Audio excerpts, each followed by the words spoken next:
ministro Roberto Barroso, pela Associação dos Magistrados Brasileiros.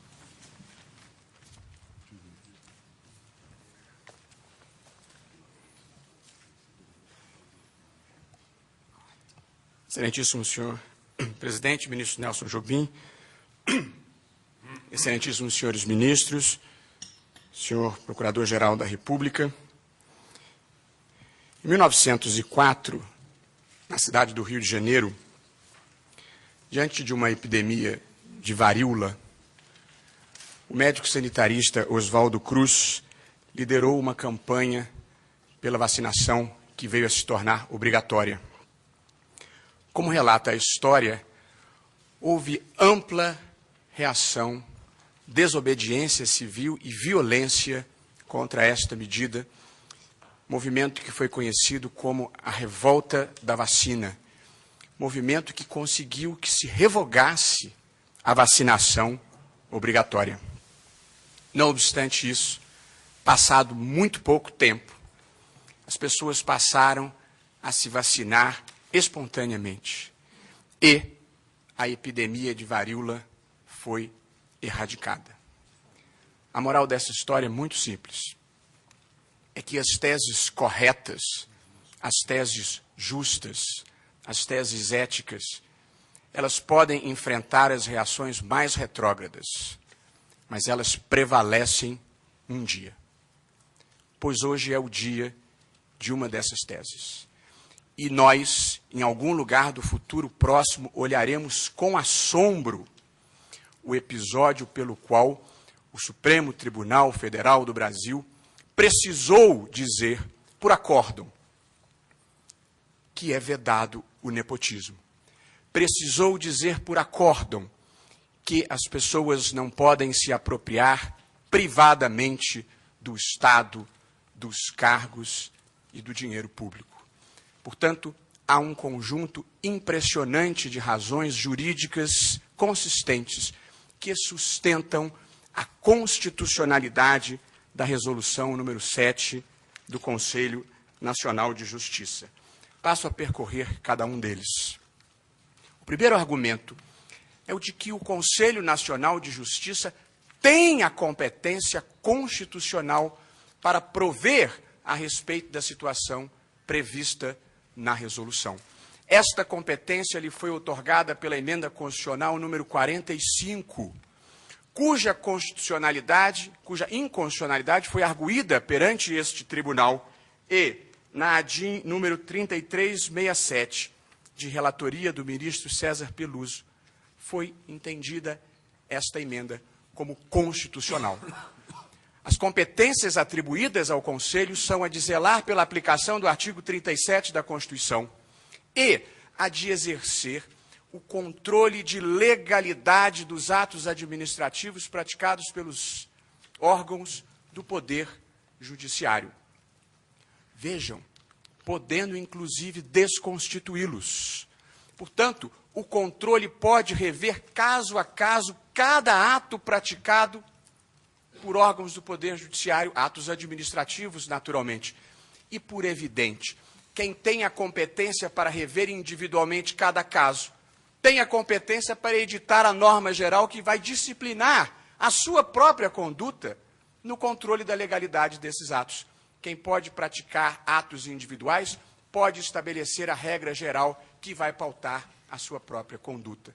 Portanto, o Conselho Nacional de Justiça exerce uma competência constitucional, autônoma, inquestionável, e esta é a primeira razão pela qual se afirma a constitucionalidade da resolução número 7.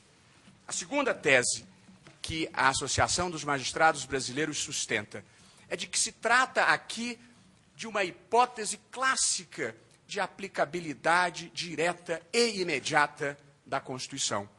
Como bem sabem, Vossas Excelências, a Constituição no Brasil conquistou força normativa, foi alçada ao centro do sistema jurídico e, consequentemente, destas transformações resultam algumas consequências importantes.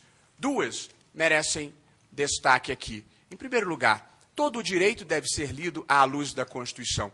Em segundo lugar, e mais importante, aplica-se a Constituição direta e imediatamente nas hipóteses sobre as quais ela incide. Vejam, Vossas Excelências, que destes conceitos de aplicabilidade imediata e direta da Constituição resultou uma releitura do princípio da legalidade. O princípio da legalidade já não tem mais aquela dimensão restrita pela qual o administrador só podia fazer aquilo que a lei determinasse ou autorizasse, como nós todos fomos ensinados muitos anos atrás. Hoje em dia, o administrador está vinculado não apenas à lei, mas também à Constituição.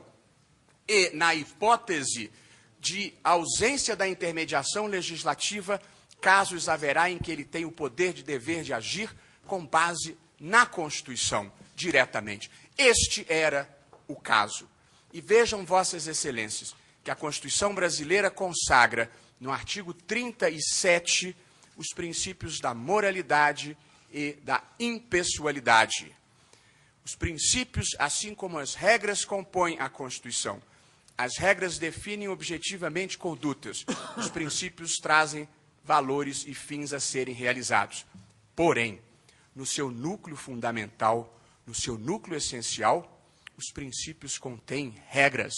E, portanto, do princípio da moralidade e do princípio da impessoalidade se extrai de maneira inequívoca a regra que veda o nepotismo, veda que o administrador público faça nomeações com base em sentimentos pessoais ou em interesses próprios, quando a ele cabe promover o interesse público e realizar a finalidade pública para a qual lhe foi outorgada uma determinada competência.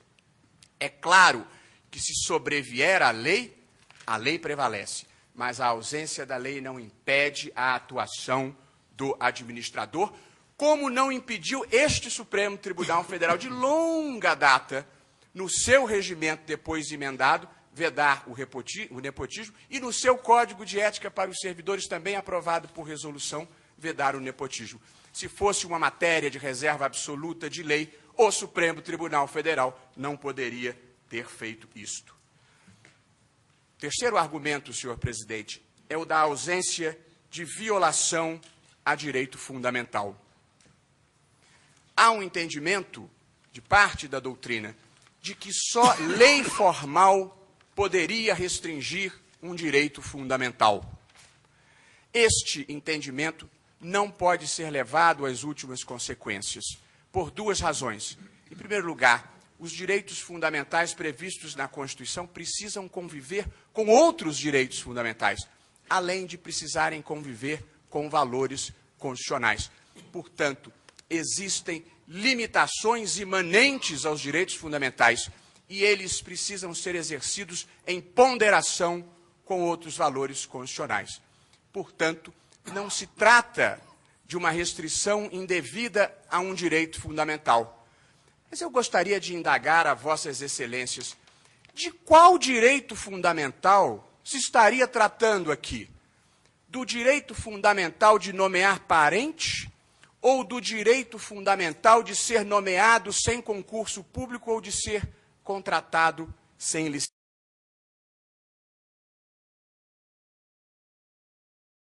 licitação?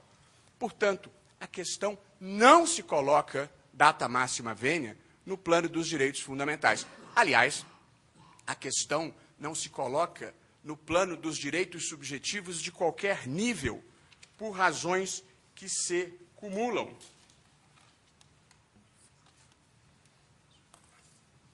Em primeiro lugar, se as nomeações violaram o princípio da moralidade e da impessoalidade, elas são inválidas, elas contrariaram a Constituição e, portanto, não gerariam direitos.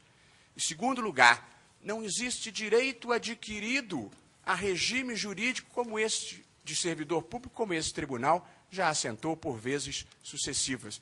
Mas, em terceiro e último lugar, a questão do direito adquirido a regime jurídico nem se coloca neste caso, porque nós não estamos lidando com servidores efetivos, servidores concursados. Estamos falando de servidores ocupantes de cargo em comissão, função gratificada ou submetidos à contratação temporária. Todos eles, portanto, sujeitos a vínculo precário e que poderia ser perfeitamente desconstituído. A quarta tese, senhor presidente, é a de ausência de violação à separação de poderes e ao princípio federativo. Ambas estas questões foram enfrentadas com precisão no acórdão proferido pelo ministro César Peluso, quando se discutiu a constitucionalidade da emenda constitucional número 45, e, portanto, não há necessidade de maior aprofundamento, apenas para encadeamento do raciocínio. Não há violação do princípio da separação dos poderes, porque o ato do Conselho Nacional de Justiça, não interfere com a função judicante, com a função jurisdicional do tribunal. Esta, sim, é do conteúdo essencial da separação dos poderes. E, em segundo lugar, não interfere com a independência orgânica dos tribunais. Por quê? Porque o Conselho Nacional de Justiça é um órgão do Poder Judiciário e, portanto, não há uma ingerência heterônoma no Poder Judiciário. E não há violação ao princípio federativo, como também mostrou o ministro César Peluso ao julgar a ADIM a que me referi, pela razão de que o Poder Judiciário é um Poder Judiciário nacional. Existem órgãos estaduais, existem órgãos federais e existem órgãos nacionais, como este Supremo Tribunal Federal e como o Conselho Nacional de Justiça. A estes órgãos nacionais sujeitam-se tanto os tribunais federais quanto os tribunais estaduais. Portanto, nacional é diferente de federal e não há nenhum grau de violação do princípio federativo, data máxima vênia, igualmente, de quem milita neste argumento. A última tese de impugnação da resolução do Conselho Nacional de Justiça é de que ela seria violadora do princípio da isonomia, porque estaria discriminando contra os parentes. Esta é a única tese de mérito, é o único argumento de mérito, porque quase todos os argumentos contrários à resolução são argumentos formais. Esta é a pretensão que não ousa dizer o seu nome, porque todo mundo diz, eu sou contra o nepotismo, mas, infelizmente, por razões formais, não posso tolerar esta resolução e, portanto, deixaremos tudo como está. Não há violação do princípio da isonomia, porque o princípio da isonomia veda é que se façam desequiparações quando elas não tenham um fundamento razoável ou não visem a um fim legítimo. Pois aqui há um fundamento razoável, é que parente e não parente são objetivamente diferentes para fins de livre nomeação, como revelam as regras de experiência, como revela a constatação de qualquer pessoa que tenha olhos de ver e olhar para este país. E o fim é legítimo, que é impedir o favorecimento pessoal e o nepotismo. Haveria, a meu ver, violação do princípio da isonomia se o parente não pudesse prestar concurso para cargo efetivo, porque ali ele disputará em igualdade de condições com todos, e seria uma ingerência indevida. Mas impedir, por um critério objetivo, esse tipo de favorecimento pessoal, e, evidentemente, não se está aqui fazendo uma generalização às pessoas competentes, sérias e dedicadas que, embora parentes, trabalham no Poder Judiciário. Não há nenhum componente pessoal e queria aqui manifestar o respeito a essas pessoas que efetivamente trabalham neste ambiente frequentemente povoado por fantasmas. Mas, seja como for, a verdade, senhor presidente, é que não há violação ao princípio da isonomia. Aqui concluo, senhor presidente. A moderna interpretação constitucional consagrou a existência de uma figura chamada casos difíceis, da tradução do inglês hard cases. Casos difíceis seriam aqueles em relação aos quais existem fundamentos razoáveis para defender as duas teses contrapostas. Eu, pessoalmente, não acho que este seja um caso difícil. Acho que só há uma tese constitucionalmente legítima em discussão aqui. Mas vamos admitir, para fins de argumentar, que houvesse duas linhas de fundamentação plausíveis. Quando isto ocorre, sobretudo quando isto ocorre perante um tribunal constitucional da estatura deste aqui, cabe ao juiz, cabe ao intérprete fazer uma escolha dentro do quadro de possibilidades, dentro da moldura jurídica, escolher. Portanto, suponham em tese que houvesse fundamento para sustentar as duas possibilidades. Vossas Excelências terão que fazer uma escolha. De um lado, poderão prestigiar os valores republicanos e os valores civilizatórios da abolição do nepotismo. Ou, do outro lado, poderão prestigiar o formalismo patrimonialista que mantém no Brasil tudo como sempre é. Portanto, essa escolha é a escolha que se coloca perante esse tribunal. E, embora muitas vezes incompreendido, este é um tribunal que geralmente faz as escolhas corretas.